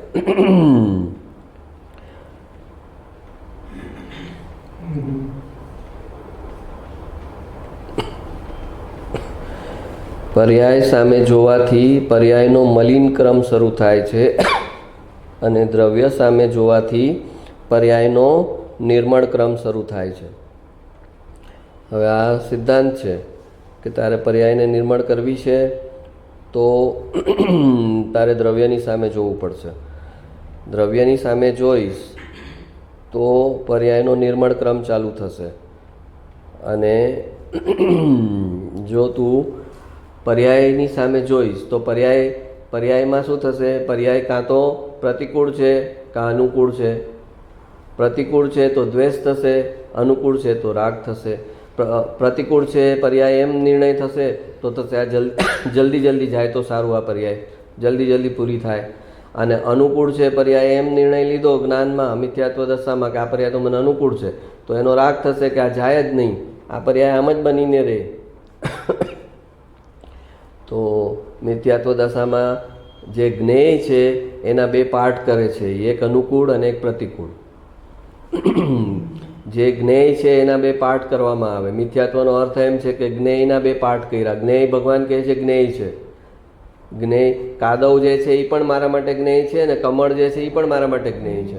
કાદવ ખરાબ અને કમળ સારું એમ ભગવાનના જ્ઞાનમાં નથી. કેમ કે 2 મને કંઈ ઇફેક્ટ કરી શકે એમ જ નથી. તમે પોતે તમારી ગાડીમાં બેઠા છો અને કાચ બધા ચડાવેલા છે. હવે ત્યાં આગળ તમારા કાચ આગળ ગાય આવે તોય શું અને સિંહ આવે તોય શું? તમે કહો એ મારી બહાર જ છે, મારો કાચ અને મારી સેફટી, મારા ગાડીને એ તોડી નહીં શકે, હું અંદર જ છું, મારા માટે એ જ્ઞેય જ છે. તો કે આ સિંહ આવ્યો તો ડરી ગયા અમે, અને પેલું હરણું આવ્યું, સસલું આવ્યું તો કે હા જો સરસ છે, આને એન્જોય કરો. આ સિંહને એન્જોય ન કરી શકાય. તો કે ભાઈ અમે સિંહને એન્જોય કરીએ છીએ અને સસલાને એન્જોય કરીએ, કેમ કે એ બંને અમારાથી પર છે, બંને અમને કાંઈ કરી શકે એમ નથી. બંને જ્ઞેય જ છે અને એ વ્યવહારથી જ્ઞેય છે. બાકી તો અમારું જે સ્વજ્ઞેય છે એમાં અમે લીન છીએ, તો આ પર જ્ઞેય જણાઈ જાય છે. એ વ્યવહારથી જ્ઞેય છે. એ જ્ઞેય છે અને અમે જ્ઞાતા છે, એ જે કહેવું છે એ વ્યવહારથી છે. બાકી અમારું સ્વજ્ઞેય છે એ જ જ્ઞેય છે અને એના જ અમે જ્ઞાતા છીએ. તો જ્યારે પરજ્ઞેયની કોઈ પણ પ્રકારની સારી કે ખરાબ અસર પડવાની બંધ થઈ જાય, સ્વજ્ઞેયમાંથી આનંદ આવવા લાગે, ત્યારે પરજ્ઞેયની અસર બંધ થઈ જાય, ત્યારે પછી એમાં અનુકૂળ અને પ્રતિકૂળ એમ બે ડિવિઝન જ ન થાય. ત્યાં આગળ તો પછી આ મુનિઓ જે છે કે મેલ અને જંગલ એમ અનુકૂળ પ્રતિકૂળ થોડી છે ને, કે મેલ અનુકૂળ છે ને જંગલ પ્રતિકૂળ છે. હા, એને રિવર્સ છે કે જંગલ અનુકૂળ છે, એ રાગ છે. જંગલ એ અનુકૂળ નથી, જંગલ બી જ્ઞેય જ છે, પણ એની જે સાધનાનો ક્રમ છે એને એ અનુકૂળ છે. એ પોતાનો એ ચારિત્રમોહ છે, એ પોતાનો ચારિત્રમોહ છે કે જંગલમાં મને સારું પડશે. તો એ ચારિત્ર ક્રમની અનાદિકાળથી જેટલા મોક્ષમાં ગયા છે એની ચારિત્ર મોહની એવી જ દશા રહી છે કે મેલમાં એ લોકોને નથી લાગ્યું કે મને અહીંયા અનુકૂળ પડશે, અને જંગલમાં એમ લાગ્યું છે કે અહીંયા હું એકાંતમાં મને મારી સાધના કરવાનું સારું પડશે. એ ચારિત્ર મોહ બધાનો એમ જ આવ્યો છે ને એમ જ થયું છે. તો એટલે બાકી જે જંગલ છે એ અને મેલ એમ બે જ્ઞેય જ છે કે જંગલમાં ગયો એ પણ જ્ઞેય છે ને મેલ પણ જ્ઞેય જ હતું. પણ કોઈ એમ એના કોન્ફિડન્સ કે મેલ તો મારા માટે જ્ઞેય છે ને હું અહીંયા રહીશ, તો કે એમ નથી. મુનિઓને ખબર છે કે આ સંયોગોને નિમિત્તો વચ્ચે રહીશ તો હું લપસી જઈશ, તો હું એનાથી દૂર જઈશ તો મારી સેફટી છે. જ્યાં સુધી હજી નિમિત્ત સાથે મારું ટોટલ કટ ઓફ નથી થયું ત્યાં સુધી એક માણસે નવો દારૂ છોડ્યો હોય તો એને ખબર છે કે આ દારૂ પીવાવાળા ફ્રેન્ડ સાથે જો હું એમને મેં બેસીશ ને તો હું લપસી પડીશ ક્યારે, તો એને ફોન જ ન કરું, એની સાથે જ ન જાઉં. એ ભલે લાગે કે અમે આજે પીવાના જ નથી, તું આવ, તોય નહીં જાઉં હું, કેમ કે ક્યારે લપસી પડીશ એની કંપનીમાં મને ભરોસો નથી. એનાથી દૂર રહેવામાં મારી સેફટી છે. અને અંદર એટલી સ્થિરતા આવી જશે કે ભાઈ એ લાખ કરશે મારા પરિણામ નહીં બદલાય, તો એ વસ્તુ પછી અલગ છે. પણ એ છે તો નહીં, પણ પોતાને જ્યાં સુધી નિમિત્તની અસર પડે છે તો જ્ઞાનીઓ પોતે નિમિત્તથી દૂર રહે છે. બેન શ્રીબેનને વાત કરવાની હતી ગુરુદેવને કે મને સમ્યક દર્શન છે, તો બેન શ્રીબેને કીધું કે મને એકાંતમાં વાત કરવી છે, ખાસ ખાનગી વાત છે, એકાંતમાં કરવી છે ગુરુદેવને. તો ગુરુદેવે ના પાડી કે હું કોઈ સ્ત્રીને એકાંતમાં નહીં મળું. કોઈક હાજરી તો એને બહુ ઇન્સિસ્ટ કર્યું કે નહીં, મને તો એકાંતમાં જ વાત કરવી, હું બધાની સામે કહી શકું એમ જ નથી આ વાત. ત્યારે પછી ગુરુદેવે ઓલા હિંમતભાઈને કીધું કે આમ એ વાત કરતા હશે ત્યાં તમે આમ 5 ફૂટ દૂર 6 ફૂટ દૂર ઊભા રહેશો તો હું એને મળીશ ને વાત કરીશ એની, બાકી એને નહીં મળું એમ. હા, બેનશ્રીબેનના ભાઈ હતા હિંમતભાઈ. એને કીધું તમે ઊભા રહેજો, એ મને જે કેવો છે કે છે ને તમે ત્યાં 6 ફૂટ દૂર ઊભા રહેજો. તો ગુરુદેવ ક્યારે એમાં શું થઈ જવાનું હતું? હા, એમાં મારી અંદર થોડી કાંઈ કોઈ ખોટા પરિણામ થઈ જવાના છે. આપણે એમ વિચારીએ, જ્યારે જ્ઞાની જે છે એ એટલી સાવધાની રાખે છે કે આ પરિણામનો ભરોસો નથી. 1 સેકન્ડ માટે એક પરિણામ રોંગ થઈ ગયું તો એનું ફળ કેટલું ગંભીર આવે. એ ભાવકર્મ થયું ને ત્યાં, તો અહીંયા એને સાવધાની છે કે જેવું ભાવકર્મ કરીશ, મેં ક્લિક કર્યું એટલે એ દ્રવ્યકર્મ આવશે ત્યાં આગળ, એના પરમાણુ લાગી જશે મેને, તો મારે કોઈ ચાન્સ નથી લેવો.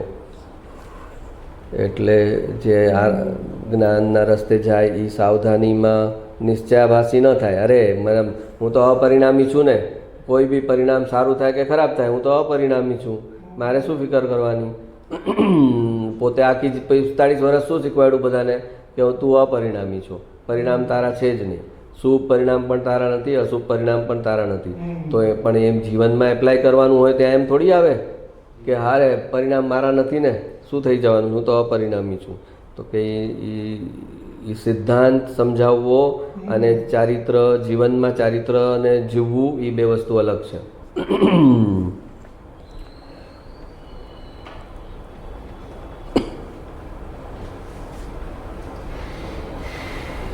તો પર્યાય સામે દ્રવ્ય સામે જોવાથી પર્યાયનો નિર્મળ ક્રમ શરૂ થશે. તો નિર્મળ ક્રમમાં પહેલું શું થશે તો કે પહેલાં સમકિતની સન્મુખ થશે, પછી સમકિત થશે, પછી શ્રાવક દશા આવશે એટલે 5મું ગુણસ્થાન, પછી મુનિ દશા 6ઠું 7મું અને પછી કેવળ જ્ઞાન. એ એનો નિર્મળ ક્રમ છે. દ્રવ્ય સામે જોશે એટલે એનો નિર્મળ ક્રમ ચાલુ થઈ જશે કે હવે દ્રવ્ય તરફ પીઠ કરેલી હતી તો મિથ્યાત્વને સન્મુખ હતો, હવે દ્રવ્યને સન્મુખ થયો એટલે એ સમ્યક દર્શનને સન્મુખ થયો, દ્રવ્યને સન્મુખ થયો એટલે એ સમ્યક દર્શનને સન્મુખ થયો. તો એ પહેલી નિર્મળ પર્યાય. પછી એમાંથી સમ્યક દર્શન એકચ્યુઅલ થશે, એ બીજું. પછી એમાંથી શ્રાવકનું ગુણસ્થાન આવશે એટલે થોડા વ્રત સંયમ પાળશે 5મા ગુણસ્થાનમાં. એ પછી 6ઠા 7મામાં આવશે એટલે એનો નિર્મળ ક્રમ ત્યાં આવ્યો અને પછી કેવળ જ્ઞાન. અને જો પર્યાય સામે જોવાનું ચાલુ કર્યું તો એનું મલિન ક્રમ થતાં એનો અંત આવશે નિગોદમાં.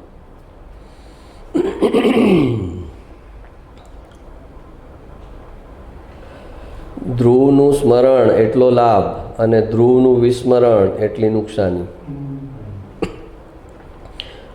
પર્યાયમાં લાભ ક્યારે થશે, કેટલો થશે? તો કહેશે કે જેટલું ધ્રુવનું સ્મરણ એને રહેશે એટલો એને લાભ છે. કેમ લાભ છે? તો કે ધ્રુવનું સ્મરણ, પહેલાં તો અત્યારે તો લાભ કેવો થશે કે ધ્રુવનું સ્મરણ એ વિકલ્પ રૂપે બી ધ્રુવના સ્મરણમાં છે તો એટલીસ્ટ એને પુણ્યાનુબંધી પુણ્ય બનશે, સારી ગતિ મળશે. આવતા ભાવમાં નાનપણથી તત્વજ્ઞાન મળશે, જ્ઞાની મળશે, માર્ગદર્શન મળશે, રાહ નહીં જોવી પડે, ભટકવું નહીં પડે કે આ સાચું ઓલું સાચું, એમ દુવિધામાં નહીં રહેવું પડે. એને પુણ્યાનુબંધી પુણ્ય હશે તો ડાયરેક્ટલી સ્ટ્રેટ જે મેઇન ચીજ છે ત્યાં જ એનું પ્લગઇન થઈ જશે. ખોટા જગાએ એનું કનેક્શન થાય, પછી એને સમજે, પછી એમાંથી શીખે કે આ ખોટું છે, એવું બધું એને કાંઈ નહીં કરવું પડે. ધ્રુવનું સ્મરણ એટલો લાભ અને ધ્રુવનું વિસ્મરણ એટલી નુકસાની. એટલે અહીંયા તો હજી તો આ ધ્રુવના સ્મરણમાં તો હજી પુણ્યાનુબંધી પુણ્યની વાત છે. ધ્રુવનું સ્મરણ એટલે એ વિકલ્પની વાત છે.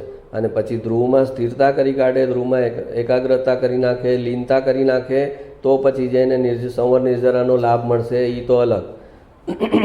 પહેલાં તો એને ધ્રુવનું સ્મરણ કરવાથી એ દેવગુરુ શાસ્ત્રના દાયરામાં આવશે. એનો આવતો જન્મ પણ એવી જ જગ્યાએ થશે કે જ્યાં એને દેવગુરુ શાસ્ત્રથી દૂરી નહીં હોય. એને નાનપણથી જ સાચા રસ્તે પર વાળનાર કોઈક નિમિત્ત મળી જશે. અને ધ્રુવનું વિસ્મરણ કરશે તો કોઈને ને કોઈ ક્યાંય પાપાનુબંધી પુણ્યવાળી કોઈ ગતિમાં ફેલાઈ જશે, ખબર એ નહીં પડે એવી જગ્યાએ વયો જશે. અને આ બધું તો એને મળશે નહીં અને ફરી પાછું એ ચક્કર ચાલુ થઈ જશે. કેમ કે પાપાનુબંધી પુણ્યવાળાનું ઓછું થોડી છે. ભૌતિક લાભ તો એ લોકો બધા લે જ છે. પુણ્યાનુબંધી પુણ્ય વગર બી આટલું બધું ભોગવે છે, આટલું બધું સુખ સાહેબી છે પાપાનુબંધી પુણ્ય હોવા છતાં. પણ એ છેલ્લે તો એ અધોગતિમાં જ લઈ જાય છે પાપાનુબંધી પુણ્ય છે તો.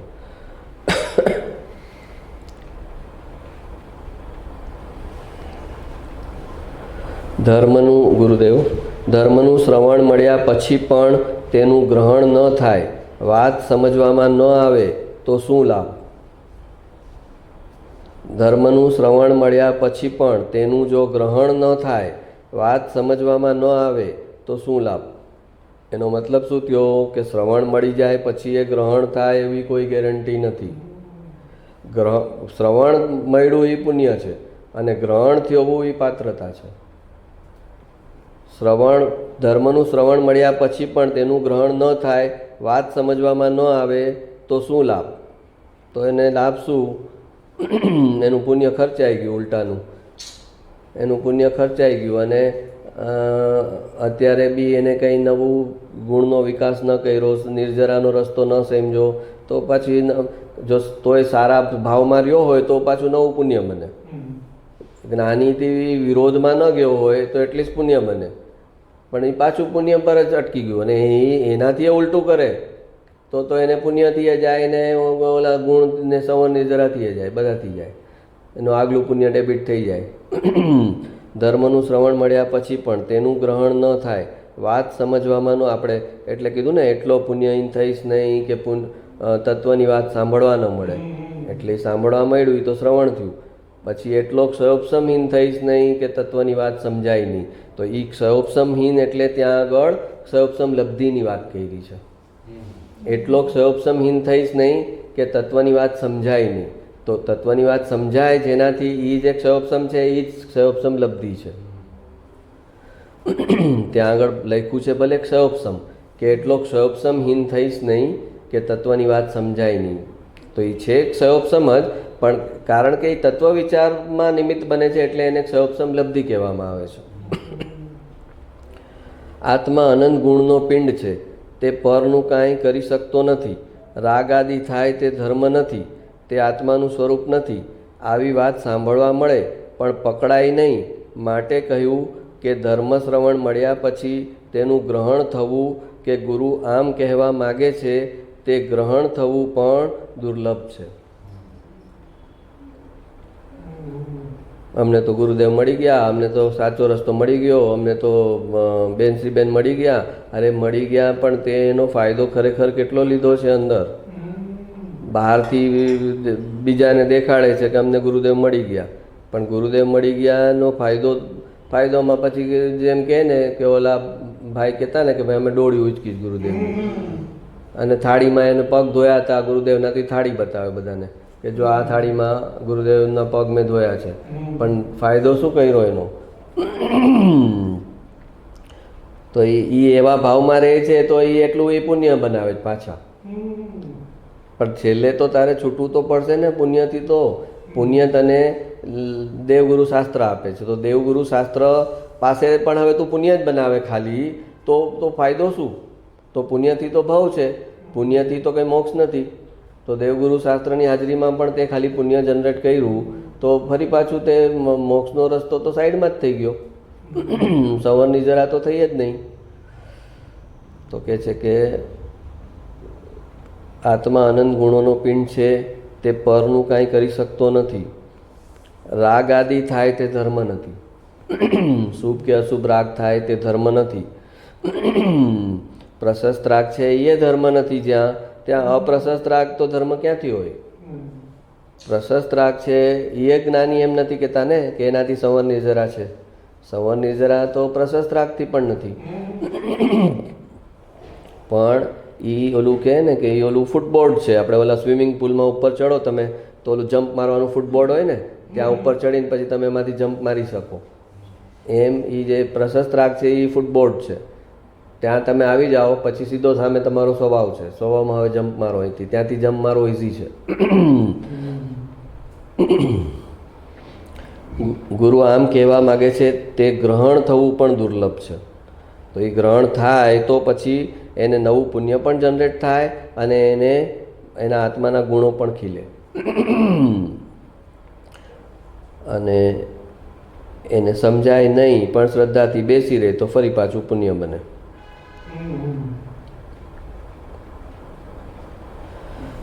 બરફની ઠંડકને જાણવી એ જ્ઞાન થયું, અને બરફની ઠંડકને માણવી એ રાગ થયો.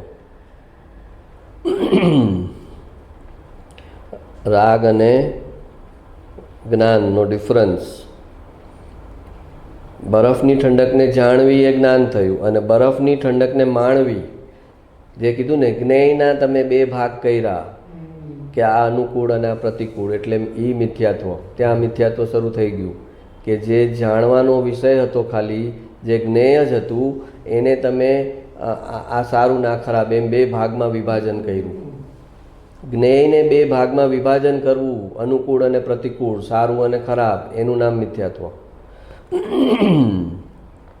તો આ ઓલું ફૂટપટ્ટી લગાવે અને પોતાના પરિણામને તપાસે કે ક્યાં ક્યાં પોતે સારું કીધું, ક્યાં ક્યાં પોતે ખરાબ કીધું, તો ત્યાં એને સાવધાની રહે ને કે હું સારું ને ખરાબ ડિવાઈડ કરું છું, એ મિથ્યાત્વ છે. ત્યાં પેલા શ્રદ્ધામાં તો આવે કે જે છે બહારી જ્ઞેય છે, પછી જે સારું ને ખરાબ રહે છે એ તો સમ્યક દ્રષ્ટિને રહે છે, અસ્થિરતા રૂપે, ચારિત્ર દોષ રૂપે કે આ સારું છે ને આ ખરાબ છે, આ મને અનુકૂળ છે ને આ મને પ્રતિકૂળ છે. એ ત્યાં આગળ અસ્થિરતાનો રાગ છે, પણ એ મિથ્યાત્વનો રાગ નથી, અભિપ્રાયનો રાગ નથી, એ અસ્થિરતાનો રાગ છે. જેને આત્માને જાણવો છે એને ક્યારેય આત્મજ્ઞાન થતું નથી. જેને આત્માને જાણવો છે, જેને આત્માને જાણવો છે એને ક્યારેય આત્મજ્ઞાન થતું નથી. જેને પોતાની જાતને ઓળખવી છે એને આત્મજ્ઞાન થઈ જાય છે. પોતાની જાતને સમજે, પોતાના પરિણામને તપાસે, પોતાના વિચાર ભાવને તપાસે, તો પછી એને અપરિણામી જે તત્વ છે એના હાથમાં આવી જાય છે. પણ આત્માને થર્ડ પાર્ટી તરીકે મારે આત્માને જાણવો છે, મારે આત્માને જાણવો તો પણ તું પોતે આત્મા છો એનું શું? તો તું પોતે કે છે મારે આત્માને જાણવો, તો આત્મા તો તારા માટે બીજી વસ્તુ થઈ ગઈ, તારાથી પર વસ્તુ થઈ ગઈ આત્મા. મારે મને જાણવો છે, મારે મને અનુભવવો છે, વાત એમ આવે. કે મારું સાચું સ્વરૂપ શું છે, આ વિચારને ભાવો ચાલે છે, બદલાયા કરે છે, તો મારું પરમનન્ટ એડ્રેસ આઈડેન્ટિટી શું છે? આ શરીર બદલાઈ જશે, આ ભાવ બદલાઈ જશે, પુરુષમાંથી સ્ત્રી થઈ જશે, સ્ત્રીમાંથી પુરુષ થઈ જશે, નારકી, દેવગતિ, તિર્યંશ, તો આ બધામાં મારું પરમનન્ટ એડ્રેસ અને આઈડેન્ટિટી શું છે એ મને ઓળખવું છે. તો એ જે છે એ અપરિણામી ધ્રુવ છે, એ તારી આઈડેન્ટિટી છે. અને એ આઈડેન્ટિટી સુધી પહોંચવા માટે પરિણામનું જ્ઞાન કરવું પડે છે. પરિણામનું જ્ઞાન કરતાં કરતાં જ પરિણામની પાછળ જે અપરિણામી છે એની ઝલક મળે છે કે ઓ જેટલું બધું ચાલી રહ્યું છે એનાથી એ અસ્પર્શિત છે, એને એ કાંઈ ટચ જ નથી કરતું. જેમ ઓલા વૈજ્ઞાનિકોએ આ સુનામીઓ આવી ને ત્યારે એક્સપેરિમેન્ટ કર્યા હતા, તો દરિયાના પેટાળમાં કેમેરાઓ મૂકેલા હતા કે સુનામી આવે છે ત્યારે ત્યાં શું થાય છે, તો ત્યાં એ કહે છે કે એક પાણીનું બૂંદ આમથી તેમ હલતું પણ નથી દરિયાના પેટાળમાં. એટલું સ્ટીલ વોટર છે. ઉપર સુનામી છે, દરિયાની સપાટી ઉપર સુનામી છે, 200 300 ફૂટના મોજા છે, અને એ લોકોએ કેમેરામાં નીચે રેકોર્ડ કર્યું કે એ પાણીને આટલી પણ અસર નથી સુનામીની. એ જેમ સ્ટીલ છે, એમાં કાંઈ જ ફરક નથી. ઉપર મોજા હોય તો પણ સ્ટીલ છે અને ન હોય તો પણ સ્ટીલ છે, ત્યાં કોઈ હલચલ જ નથી. તો કે એ જ ચીજ તારા આત્માની ચીજ છે. જેટલી જ્ઞાનીઓ કહે છે કે જેટલું મોહ રાગ દ્વેષ જેટલું છે એ તારી પર્યાય જે છે એ ઉપર સપાટીની જેમ તરે છે, જેમ દરિયાના મોજા ઉપર છે પણ નીચે શાંત દરિયો છે, એવી જ રીતે તારા ઉપરના લેયરમાં આ બધી ચીજ ચાલે છે. ને ત્યાં જ તું એટલો મગ્ન થઈ ગયો છે કે નીચેનું જે તત્વ જે છે, શાંત પડેલું જે તત્વ છે, જે વિતરાગ તત્વ છે, એના પર તારી દ્રષ્ટિ જ નથી જતી કે આ ઉપરનો એક અંશ છે એમાં ચાલી રહ્યું છે ને બાકીનો પોર્શન તો આખો હું જ છું. આ અત્યારે તને પર્યાય ડિનાય કરવામાં આવે છે કે તે ત્યાં જ બધું હું છું એમ નાખી દીધું છે. પર્યાય પણ છે તારી, પણ અત્યારે તને કહે છે પર્યાય તારી નથી. કેમ કે તને અત્યારે કહે કે ના પર્યાય તારી છે તો તારું એમાંથી નીકળશે જ નહીં.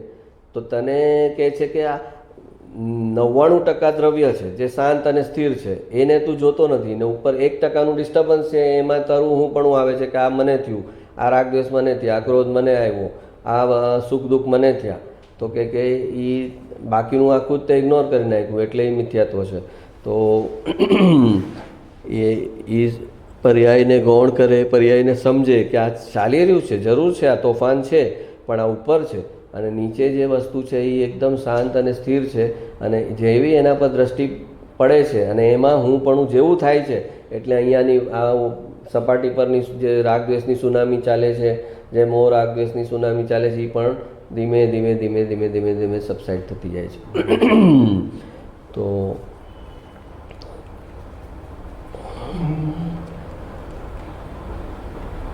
અને એ પછી ત્યાં આગળ આનંદના તરંગો એ પર્યાયમાં ઉઠે છે, અતિન્દ્રિય આનંદના તરંગ ઉઠે છે. તો કે છે કે ઓકે એ હું જ છું ને? તો કે હા, એ તું જ છો. પણ ઓલો મોહ રાગદ્વેષ હતા એ તું નહોતો. આ અતિન્દ્રિય આનંદ જે આવે છે એ તું છો.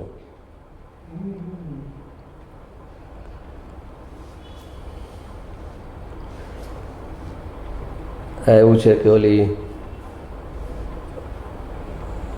કહે ને કે ઓલી મમ્મી એના છોકરો કંઈ મસ્તી, તો ઓલું ઘરમાં મહેમાન આવ્યા હોય ને, તો મહેમાનનો છોકરો હોય, એ છોકરોય આવ્યો હોય મહેમાનની હારે નાનો, તો એ બહુ મસ્તીખોર હોય, કૂદાકૂદી કરતો હોય સોફા ઉપર અહીંયા ત્યાં, અને આનો પોતાનોય છોકરો હોય. તો એની મમ્મી શું કરે કે હવે મહેમાનના છોકરાને તો ખીજાવાય નહીં, એટલે એનો છોકરો શાંત બેઠો હોય ને, જો તું આ કૂદાકૂદી કરી જ ને તારી હાડી પસલી એક કરી નાખીશ, તો ઓલો બિચારો કે પણ મમ્મી હું તો બેઠું છું. તો એની મમ્મી આમ કે હા, એટલે ઓલો સમજી જાય કે આ મને કહે છે પણ મને નથી કહેતા, આ બીજા માટે છે.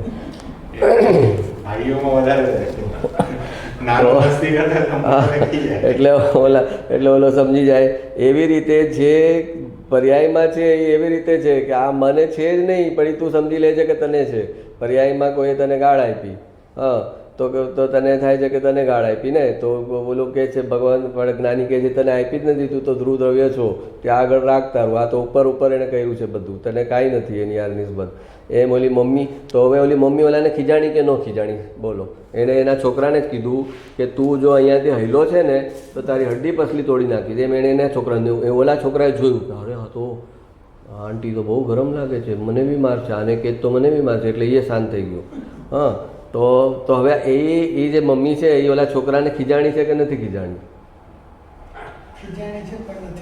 તો એ કેવું ખીજાણી છે કે નથી ખીજાણી એ કેવું? તો કે બસ એ જ પર્યાયનો હિસાબ છે અને નથી. જ્ઞાની પર્યાયનું બધું જ જાણે છે અને છતાં જાણે છે કે કાંઈ નથી, છે બી અને નથી બી. જેમ અહીંયા આગળ ખીજાણી છે, વ્યવહારમાં તો બરાબર ખીજાણી છે, એને આંખ કાઢી છે, એની સામે એને ધમકાવ્યો છે, બધું કર્યું છે, અને છતાં ઓલો છોકરો સમજે છે કે હકીકતમાં મારા માટે નથી. એવી જ રીતે પર્યાયનો જેટલો હિસાબ છે એટલો છે પણ ખરો, અને એને નથી એને ગૌણ કરીને રાખે છે કે એ કાંઈ જ નથી. જે ધ્રુવની જે શાંતિ છે, જે સ્થિરતા છે, એ જ આધાર પર ચક્રવર્તી યુદ્ધના મેદાનમાં લડે છે, એને લડે છે અને કહે છે કે હું લડતો બી નથી, હું લડતો જ નથી, હું જેમ છું એમ છું, કાંઈ મારામાં કોઈ બદલાવ જ નથી, એમ ઉપર ઉપર છે, ઉપર ઉપર છે બસ. મેજોરિટી માણસો પોતાના અવગુણનો બચાવ પોતાના ગુણથી કરતા હોય છે.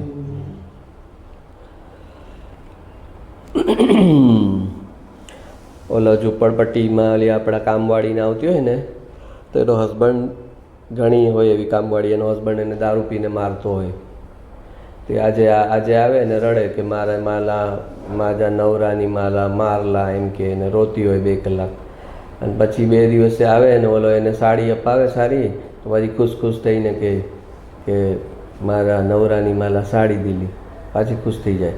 તો એ શું કરે, ઓલો શું કરે છે, દારૂમાં પીને મારવું એનો અવગુણ છે. હા, એને હવે ઓલી જ્યારે કાંઈ બોલશે ને કરશે કાંઈ કરશે તો કહેશે ઓલા બીજી જો એને કોઈ આપે છે એનો વર, એને હું તને વરસની 5 સાડી અપાવું છું, એનો ઓલાનો વર જો કેટલી અપાવે છે. તો એ પોતાનો જે અવગુણ છે દારૂ પીને મારવાનો, એને બેલેન્સ કરે છે આ ગુણથી.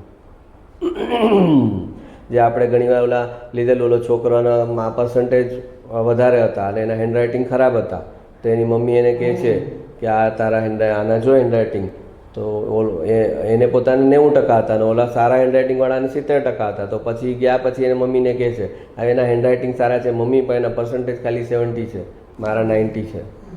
હા, તો એણે શું કર્યું, પોતાના અવગુણને, હેન્ડરાઇટિંગ ખરાબ હેન્ડરાઇટિંગને બેલેન્સ એનાથી કરે છે, પોતાને પર્સન્ટેજ વધારે આવે છે એ ગુણ છે, એ ગુણને બેલેન્સ કરે છે અવગુણથી.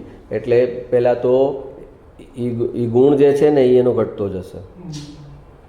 એ ગુણનું બચાવ શેનાથી કરે છે, અવગુણનો બચાવ શેનાથી કરે છે, ગુણથી. એટલે એ ગુણનો મિસયુઝ કરે છે ને, એટલે એ ગુણનો મિસયુઝ કરે છે, એટલે એ ગુણ એનો ઘટતો જશે, અને અવગુણનો બચાવ કરે છે એ અવગુણ વધતો જશે. એટલે આવતા જન્મે એવું થશે કે એના પર્સન્ટેજ 60 હશે અને એના હેન્ડરાઇટિંગ એકદમ ગંદા હશે, એટલે ટીચર એને 2 મારશે કે એક તો તારા પર્સન્ટેજ 60 આવે અને પાછા આવા ગંદા હેન્ડરાઇટિંગ તારે મારે તારું એકદમ ઓલું કરી માઇક્રોસ્કોપ નીચે તારે એક એક અક્ષરને સેન્ટેન્સને સમજીને તને માર્ક આપવા પડે છે, ત્યારે તું સાઈડ પર પહોંચે છે. હું જો રફલી ચેક કરીશ ને તો તને 50% આવી જશે. તે શું લખ્યું છે એના માટે મારે 10 મિનિટ તારે મારો ઉપયોગ પર ફોકસ કરવો પડે. ના આન્સર રાઈટ છે આનો, આ લખ્યું હેન્ડરાઇટિંગ નથી બરાબર એટલે બાકી એને રાઈટ લખ્યું છે, એમ કરીને મારે ત્યારે તને 60% આવે છે. તો એને લાફો બી પડે અને એના હેન્ડરાઇટિંગ એ ખરાબ થાય. એટલે કે અવગુણને જો ગુણથી બચાવ કર્યો તો ગુણ તો જતો રહેશે અને અવગુણ વધતો જશે.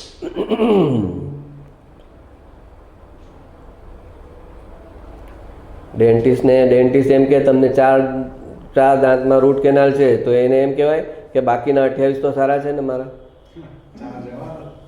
હા, તો એ 28 સારા છે દી સામે જો આ 4ને તું નલિફાઈ કરીશ તો થશે શું, એ 4માંથી 8માં રૂટ કેનાલ આવી જશે, ખરાબ થશે. તો અવગુણને અવગુણ રૂપે જ જોવાય. કેટલોય ગુણ બીજો સારો હોય પણ એ અવગુણ તો અવગુણ જ રહે.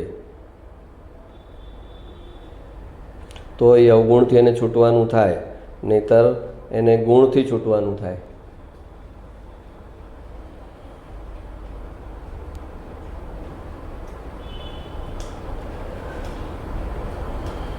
કૃપાળુદેવે ગુણ અવગુણ માટે એક બહુ સરસ વાત કીધેલી. આ તો આખી અલગ વાત છે. એમણે કીધેલું કે પોતાના ગુણોનું ઉત્કૃષ્ટપણું સહન કરવું, એમનું એક વાક્ય છે કે પોતાના ગુણોનું ઉત્કૃષ્ટપણું સહન કરવું તો જ સાચા અર્થમાં તમે જીવન જીવા, એવું સમથિંગ લાઈક દેટ. તો હવે એ શું કહે છે? પોતાના ગુણોનું ઉત્કૃષ્ટપણું સહન કરવું એટલે કે તમારામાં કોઈક પર્ટિક્યુલર સારો ગુણ છે અને સામેવાળામાં એ નથી.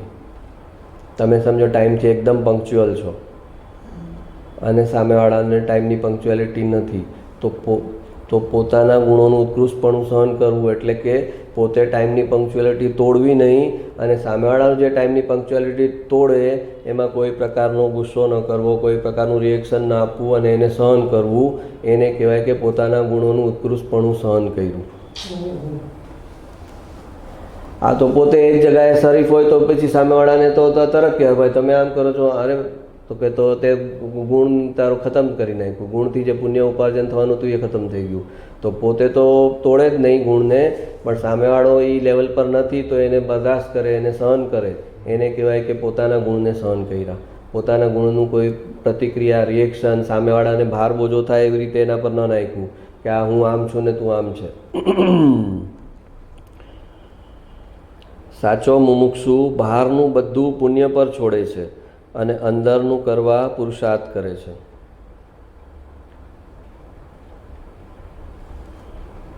બહારનું આપણે કીધું ને કે ક્રમબદ્ધ પર રાખવાનું. સાચો મુમુક્ષુ બહારનું બધું પુણ્ય પર છોડે છે એટલે કે જે કીધું ને એ બહારનું જે છે, બહારનું શું છે? નો કર્મ. બહારનું જે છે એ શું છે? નો કર્મ. અને આ પુણ્ય પર છોડે છે એટલે પુણ્ય ક્યાં છે? એ દ્રવ્ય કર્મ પોતાને ઓલરેડી અત્યારે બાંધેલું છે, એ ઓલરેડી દ્રવ્ય કર્મ બંધાયેલું છે. પુણ્ય તો દ્રવ્ય કર્મ રૂપે બંધાયેલું પડેલું છે આત્મા સાથે. તો એ બહારનું જે છે એ પુણ્ય પર છોડે છે કે હવે બહાર જે સંયોગ થવાના છે એ મારું દ્રવ્ય કર્મ જે કંઈ જે ક્રમ પ્રમાણે ઉદયમાં આવવાનું છે એના પ્રમાણે થવાનું છે અને એમાં મારે કાંઈ કરવું નથી. અને અંદરનું કરવા પુરુષાર્થ કરે છે. હવે અંદરનું કરવા પુરુષાર્થ કરે છે ને એમાં એને બહારનું બી જે અશુભ કે અગવડતાવાળું છે એ ચેન્જ થતું જાય છે બાય પ્રોડક્ટમાં.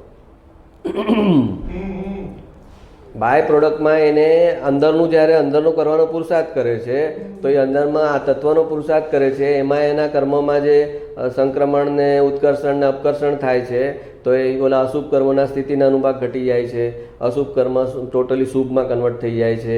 એ બધું એની મેળે થાય છે અંદરનો પુરુષાર્થ કરવાથી. પણ એણે તો પુણ્ય પર છોડેલું છે કે જે હશે એ હવે આગલો હિસાબ છે, હવે મારે એમાં કાંઈ ચેન્જ, એનો ચેન્જ કરવાનો આશય નથી ત્યાં આગળ.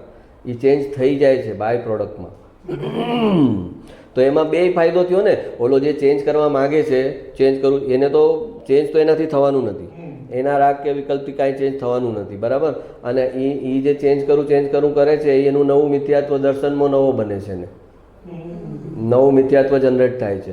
અને આ કહે છે કે મારે મારા પુણ્યથી જેટલું આવશે, જે કંઈ અંદર બંધાયેલું છે એ મને મંજૂર છે, એના અનુરૂપ મને બહાર જે કંઈ સગવડતા સુખ મળશે એટલું મને મંજૂર છે. એમ કરીને અંદર વયો જાય. અંદર વયો જાય તો એના સુખ સગવડતામાં જંપ આવે છે, એને જોઈતા નથી.